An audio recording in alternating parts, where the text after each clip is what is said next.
Vega Jewelers, exclusive luxury bridal jewelry exhibition 6th and 7th December, Hotel ITC Grand, Bay Beach Road, Vizag.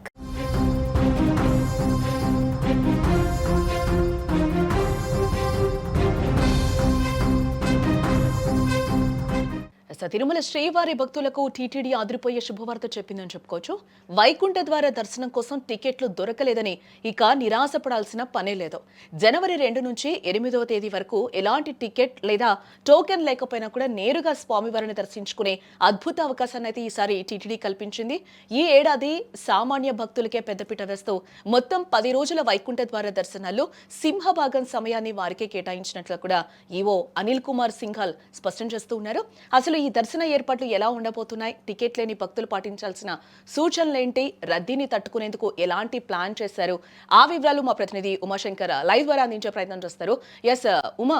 Janaki, ఏదైతే శ్రీవారి బ్రహ్మోత్సవాలు ఎంత విశిష్టతగా జరుగుతాయో అదే తరహాలోనే ఉత్తర ద్వార దర్శనాలు అంటారు. అంటే వైకుంఠ ద్వార దర్శనం అని పిలుస్తారు దీన్ని. వైకుంఠ ఏకాదశి, ద్వాదశి, జనవరి 1వ తారీఖున, అంటే ఈ 3 రోజులు కూడా భక్తులు అత్యంత ప్రాధాన్యత ఇస్తారు శ్రీవారిని దర్శించుకోవడానికి. సంవత్సరంలో ఒకసారి వచ్చేటువంటి అవకాశాన్ని దాదాపు లక్షలాది మంది భక్తులు తిరుమలకు వస్తూ ఉంటారు. అయితే గత అనుభవాలను దృష్టిలో ఉంచుకొని టీటీడీ కొత్త ప్రణాళికతో ముందుకొచ్చిందని చెప్పుకోవచ్చు. గత సంవత్సరం మనం చూసాం, వైకుంఠ ద్వార దర్శనానికి టోకన్లు కేటాయించేటువంటి క్యూ లైన్ల వద్ద తొక్కిసలాట నేపథ్యంలోనే దాదాపు 6 మంది చనిపోయినటువంటి ఘటన మనం చూసాం. సో అటువంటి ఘటనలు పునరావృతం కాకుండా ఉండడానికి టీటీడీ కొత్త ప్రణాళికతో ముందుకొచ్చింది. అయితే 3 రోజుల పాటు అత్యంత రద్దీ ఉండేటువంటి అవకాశం ఉంటుంది కాబట్టి డిసెంబర్ 30 తారీఖున ఏకాదశి, డిసెంబర్ 31న ద్వాదశి, 1వ తారీఖున జనవరి రోజు ఈ 3 రోజుల పాటు ఈ డిప్ సిస్టమ్ ని టీటీడీ అందుబాటులోకి తీసుకొచ్చింది. అయితే ఈ డిప్ లో నమోదు చేసుకునేటువంటి భక్తులకు లక్కీ డిప్ ద్వారా వారికి కేటాయించేటువంటి వెసులుబాటు కల్పించింది. అయితే ఇప్పటికే ఆ ప్రక్రియ అనేది పూర్తయింది కాబట్టి ఇక 2వ తారీఖు నుంచి 8వ తారీఖు వరకు ఎటువంటి టోకన్స్ లేకుండా డైరెక్ట్ గా సర్వదర్శనానికి భక్తులు అనుమతించేటువంటి వెసులుబాటు అయితే టిటిడి కల్పించింది. అయితే ఈడిప్ విధానంలో రికార్డు స్థాయిలో టిటిడికి ఈ ఒక్క అప్లికేషన్లు అందాయని చెప్పుకోవచ్చు. అంటే 3 రోజుల పాటు ఈ ఒక్క ఈడిప్ సిస్టమ్ విధానంలో దాదాపు 25,72,000 మంది ఈడిప్ లో నమోదు చేసుకున్నట్టు తెలుస్తుంది. ముఖ్యంగా తమిళనాడు నుంచి ఇది అత్యంత భక్తులు తిరుమలకు వచ్చేటువంటి అవకాశం కనిపిస్తుంది కాబట్టి ఒక సెంటిమెంట్ గా వాళ్ళు భావిస్తారు. కాబట్టి గతంలో జరిగినటువంటి అనుభవాలను దృష్టిలో ఉంచుకొని ఈ రకమైనటువంటి ఈడిప్ విధానాన్ని టిటిడి అమలు చేసిందని చెప్పుకోవచ్చు. అంటే 30, 31న 1వ తారీఖున ఈ 3 రోజుల పాటు ఈడిప్ సిస్టమ్ ద్వారా దాదాపు 1,76,000 మందికి టికెట్లు కేటాయించింది. ఈ ఒక టోకన్లను ఆన్లైన్ లో వాళ్ళు నమోదు చేసుకున్నటువంటి విధంగా టోకన్ పొందినటువంటి భక్తులకు మాత్రమే నిర్దేశించినటువంటి తేదీ సమయాల్లో శ్రీవారి దర్శనం కల్పించే విధంగా కూడా టిటిడి వెసులుబాటు కల్పించింది. అయితే మిగతా జనవరి 2 నుంచి 8వ తారీఖున వరకు సామాన్య భక్తులకి సర్వదర్శనం ఇచ్చే విధంగా కూడా టిటిడి అందుబాటులోకి తీసుకొచ్చినప్పటికీ కూడా ఈ 8 రోజుల పాటు శ్రీవాణి, అదే రకంగానే 300 రూపాయలు ప్రత్యేక ప్రవేశ దర్శనాన్ని కూడా టిటిడి తీసుకొచ్చింది. అది కూడా అనూహ్యంగా నిన్న విడుదల చేసినటువంటి సందర్భంగానే కేవలం నిమిషాల వ్యవధిలోనే టికెట్లన్నీ కూడా అమ్ముడిపోయాయని చెప్పొచ్చు. నిన్న 10 గంటల ప్రాంతంలో శ్రీవాణి టికెట్లు టిటిడి ఆన్లైన్ లో అందుబాటులోకి తీసుకొచ్చింది. రోజుకి 1000 టికెట్ల ద్వారా అందుబాటులోకి తీసుకొచ్చినటువంటి నేపథ్యంలోనే కేవలం 1 గంట లోపలే దాదాపు 8 రోజుల పాటు ఇచ్చేటువంటి టికెట్లన్నీ కూడా పూర్తిగా అమ్ముడిపోయాయని చెప్పుకోవచ్చు. ఇక 300 రూపాయల ప్రత్యేక ప్రవేశ దర్శనానికి సంబంధించి ఈ 7 రోజుల పాటు రోజుకి 15,000 చొప్పున కూడా టికెట్లు కేటాయించేందుకు ఆన్లైన్ లో పెట్టినటువంటి నేపథ్యంలోనే దాదాపు 1,05,000 టికెట్లు 20 నిమిషాల్లోనే అమ్ముడిపోయినటువంటి పరిస్థితి. సాధారణంగా శ్రీవాణి టికెట్లు ఎవరు అంత కొనడానికి ఇష్టపడరు, ఎందుకంటే 10,500 రూపాయలు పెట్టి శ్రీవాణి టికెట్ కొనుగోలు చేయాల్సి ఉంటుంది కాబట్టి అది దాదాపు 20-30 రోజులు టిటిడికి ఆ వెబ్సైట్ లో అందుబాటులో ఉండేటువంటి అవకాశం మనం చూసాం. సో ఇప్పుడు ఇదైతే ఈ యొక్క వైకుంఠ ఉత్తర ద్వార దర్శనానికి సంబంధించి భక్తులు ఎంతో ఆసక్తిగా ఉన్నారు కాబట్టి 10,000 రూపాయలు కూడా పెట్టి వెనకాడనటువంటి పరిస్థితుల్లో భక్తులందరూ కూడా కేవలం 1 గంట లోపలే ఈ టికెట్లన్నీ కూడా అందుబాటులోకి తీసుకొచ్చినటువంటి నేపథ్యంలోనే అవన్నీ కూడా పూర్తయిపోయాయి. ఇక ఈ ఒక్క 8 రోజుల పాటు కూడా 300 రూపీస్ టికెట్స్ ఓకే, ముందే బుక్ చేసుకున్న వాళ్ళు ఓకే, అలాగే ఈ డిప్ కూడా మీరు కొత్త పద్ధతి ఒకటి చెప్పారు, ఇవన్నీ ఫైన్. బట్ దర్శనానికి వచ్చే వాళ్ళ పరిస్థితి ఏంటి? లాస్ట్ టైం కూడా మీరు స్టార్టింగ్ లో చెప్పినట్టు గత అనుభవాల్ని దృష్టిలో పెట్టుకొని ఈ రోజు టీటీడీ కూడా కొత్త రూల్స్ ని తీసుకొచ్చింది. అందరికీ కూడా వైకుంఠ ద్వార దర్శనము కల్పిస్తున్నాము అని చెప్పి మరి సామాన్యుల పరిస్థితి ఏంటి? అంటే ఆ టోకెన్స్ వేసుకున్న టయానికి వాళ్ళు దర్శనానికి వచ్చే వెసులుబాటు ఉందా? లేకపోతే వాళ్ళకు కూడా ఏమైనా ఫెసిలిటీస్ కల్పిస్తున్నారా ఏంటి? అంటే 30 తారీఖున, 31, 1 తారీఖున ఈడిప్ సిస్టంలో 1,76,000 టికెట్లు కేటాయించారు కాబట్టి ఎవరికైతే టికెట్లు పొందారో వారు మాత్రమే ఈ 3 రోజుల పాటు దర్శనానికి రావాల్సి ఉంటుంది.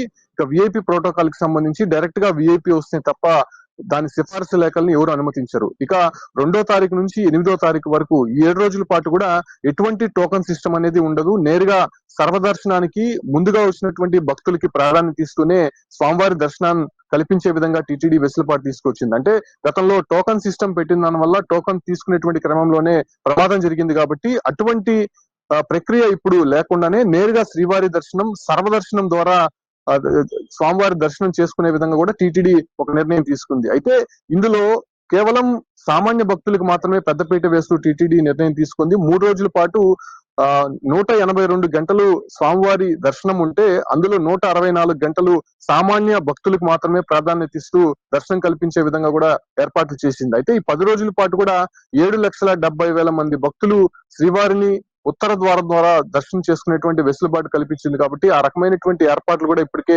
టీటీడీ పూర్తి చేసిందని చెప్పుకోవచ్చు. అయితే మొదట 3 రోజులు చాలా ప్రాధాన్యత ఉంటుంది కాబట్టి అందులో పరిమిత సంఖ్యలోనే భక్తులని చాలా సులభతరంగా ప్రశాంతంగా దర్శించుకునేందుకు ఏర్పాట్లు అయితే చేసింది. మొదట 30 తారీఖున ఏకాదశి రోజు 70,000 మందికి ఈ ఒక టోకన్ సిస్టమ్ అనేది జారీ చేసింది. ఇక 31 ద్వాదశి రోజు 75,000 మందికి టోకన్ సిస్టమ్ జారీ చేసింది. ఇక 1వ తారీఖున జనవరి అధికంగా ఫ్లోటింగ్ ఉంటుంది, విఐపి ఫ్లోటింగ్ కూడా ఎక్కువ ఉంటుంది కాబట్టి కేవలం 68,000 మందికి మాత్రమే శ్రీవారి దర్శనం కల్పించే విధంగా కూడా ఏర్పాట్లు చేసింది. ఓవరాల్ గా ఎక్కడ కూడా అవాంఛనీయ ఘటన జరగకుండా ఇబ్బంది కలగకుండా ఈ ఒక నిర్ణయం తీసుకుంది. ఇక 6, 7, 8వ తారీఖున లోకల్స్ కి ప్రాధాన్యత ఇస్తూ గతంలో ఇచ్చినటువంటి విధంగా కూడా 5,000 టికెట్లు చొప్పున తిరుపతిలో ఈ టోకన్ సిస్టమ్ అనేది జారీ చేసేటువంటి అవకాశం అయితే కనిపిస్తుంది. ఇది మాత్రమే నేరుగా ఆఫ్లైన్ లో ఇచ్చేటువంటి వెసులుబాటు. అంటే కంప్లీట్ గా ఈ 10 రోజుల పాటు టోకన్ సిస్టమ్ అనేది నేరుగా ఇవ్వకుండా అన్ని కూడా ఆన్లైన్ లో తీసుకోవాలి, లేకపోతే నేరుగా సర్వదర్శనం వచ్చే విధంగా కూడా టీటీడీ ఏర్పాట్లు చేసింది కాబట్టి ఎక్కడ ఇబ్బంది కలగకుండా ఈ ఏర్పాట్లు అయితే జరిగింది. భక్తులు దీనికి అనుగుణంగానే తిరుమలకు రావాల్సి ఉంటుంది. అయితే ఈ 7 రోజుల పాటు సర్వదర్శనం ఉంటుంది కాబట్టి ఎటువంటి ఇబ్బంది లేకుండా క్యూ కాంప్లెక్స్ లో పెట్టి వాళ్ళని నెమ్మదిగా శ్రీవారి దర్శనంకి వెళ్లే విధంగా ఏర్పాట్లు చేస్తారు. ఎందుకంటే ఉత్తర ద్వార దర్శనం ఈ 10 రోజులు ఉంటుంది కాబట్టి సాధారణంగా అయ్యేటువంటి దర్శనం కంటే కూడా కొంత ఎక్కువ సమయం తీసుకునేటువంటి అవకాశం ఉంటుంది. ఎందుకంటే స్వామివారి దర్శనం చేసుకుని బయటకు వస్తానే ఈ ఉత్తర ద్వారం గుండా భక్తులు కేవలం ఒక లైన్ ద్వారానే వెళ్లాల్సి ఉంటుంది కాబట్టి సింగిల్ లైన్ వెళ్లాల్సి ఉంటే కొంత టైం ఎక్కువ తీసుకునేటువంటి అవకాశం ఉంటుంది కాబట్టి ఆ రకంగా స్లోగా వాళ్ళని పంపించి దర్శనం చేయించాలి కాబట్టి ఎక్కడ కూడా ఇబ్బంది కలగకుండా ఈ ఒక ఏర్పాట్లు అయితే టీటీడీ చేసింది. 7 రోజుల పాటు అత్యంత ఎక్కువ మంది భక్తులనే స్వామివారి దర్శనం చేసే విధంగా కూడా అక్కడ వెసులుబాటు కల్పించింది కాబట్టి ఆ రకమైనటువంటి ఏర్పాట్లు టీటీడీ చేసినటువంటి విధంగా భక్తులు నడుచుకోవాలని చెప్పి కూడా ఇప్పటికే సూచనలు అయితే జారీ చేసింది Janaki. Right Uma, thanks for the update. So మొత్తంగా అయితే తిరుమల శ్రీవారి దర్శనం కోసం ఎదురు చూస్తున్న సామాన్య భక్తులకైతే టీటీడీ ఒక శుభవార్తనైతే అందించిందని చెప్పుకోవచ్చు. ఈ ఏడాది వైకుంఠ ద్వార దర్శనాల కోసం తీసుకున్న ఏర్పాట్లను టీటీడీ ఈవో అనిల్ కుమార్ సింఘాల్ కూడా డైల్యూవర్డ్ ఈవో కార్యక్రమంలో కూడా ఆయన వివరించడం జరిగింది. వైకుంఠ ద్వార దర్శనాలు మొత్తం కూడా 10 రోజుల పాటు కొనసాగుతాయని చెప్తూ ఉన్నారు. డిసెంబర్ 30 నుంచి జనవరి 8 వరకు కొనసాగుతాయి ఈ దర్శనాలు. అలాగే ఈ 10 రోజుల్లో మొత్తం దర్శన సమయం 182 గంటలు కాగా అందులో సింహభాగం అంటే 164.15 గంటలు కేవలం సామాన్య భక్తులకే కేటాయించడం జరిగింది ఈసారి. దీని ద్వారా సుమారుగా 7,70,000 మంది భక్తులు స్వామివారిని దర్శించుకునే వెసులుబాటు కూడా ఇక్కడ కల్పిస్తూ ఉన్నారు. చాలా మంది భక్తులైతే ఆన్లైన్ లో టికెట్లు దొరక్క నిరాశ చెందుతూ ఉంటారు కూడా. అలాంటి వారి కోసం ఈసారి ప్రత్యేక వెసులుబాట్లు అయితే కల్పించడం జరిగింది. అలాగే జనవరి 2 నుంచి జనవరి 8 తేదీల మధ్యలో ఎలాంటి టోకెన్ లేదా టికెట్ లేని భక్తులు కూడా నేరుగా సర్వదర్శనానికి వెళ్లొచ్చు అని కూడా టీటీడీ చెప్తూ ఉంది. గోవిందమాల ధరించిన భక్తులు కూడా ఈ సమయంలో సర్వదర్శనం ద్వారా స్వామివారిని దర్శించుకోవచ్చు. మొదటి 3 రోజులకు సంబంధించిన సర్వదర్శనం టోకెన్లను ఇప్పటికే ఎలక్ట్రానిక్ డిపో విధానంలో కూడా జారీ చేయడం జరిగింది. ఈ డిప్లో టికెట్లు రాని వారు జనవరి 2 తర్వాత నేరుగా తిరుమలకు వచ్చి దర్శనం చేసుకోవచ్చు. వైకుంఠ ద్వార దర్శనం జరిగే ఈ 10 రోజులు కూడా పవిత్రమైనవేనని భక్తులు రద్దీని బట్టి తమ పర్యటన ప్లాన్ చేసుకోవాలని కూడా ఈవో కోరుతూ ఉన్నారు. చివరి 3 రోజులు కూడా స్థానికులకు ఇబ్బంది కలగకుండా ఉండేలా ప్రణాళికలు రూపొందించినట్లుగా కూడా చెప్తూ ఉన్నారు. క్యూ లైన్లలో భక్తులకు తోపులాటలు జరగకుండా శ్రీవారి సేవలకు ప్రత్యేక శిక్షణ ఇచ్చినట్లుగా కూడా చెప్తూ ఉన్నారు.